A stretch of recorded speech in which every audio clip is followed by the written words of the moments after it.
இருந்த அப்பாட்ட எங்களை நாம் தமிழர் கட்சியை பிஜேபியின் பி டீம் சொன்னது யாரு தெரியுமில? திமுக தான். ஏன் நாங்க பி டீம்? ஏன்னா ஏ டீம் திமுக, அது பிஜேபியின் ஏ டீம். அதனால நாங்க இயற்கையாகவே பி டீம் ஆயிட்டோம். அப்ப ஏ டீம் ஒருத்தர் இருக்கணும்ல, பி டீம் நாங்கன்னா ஏ டீம் யாரு? அவங்க தான். எப்படி ஓட்டு காப்பாங்கிறீங்க?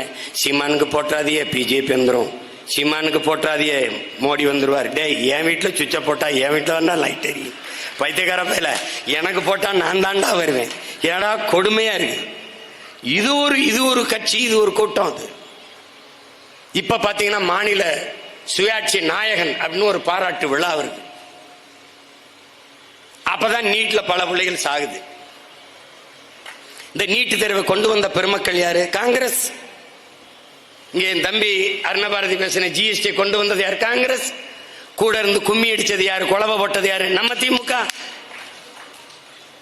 நீட்டு தேர்வை வாழ்த்தி முரசொலியில் கடிதம் எழுதிய பெருமகன் நம்ம ஐயா தான். இந்த என்ஐஏ அப்பா கூட பேசியிருந்தாங்க. சிபிஐ எதுக்கு? சிபிஐ இருக்கு.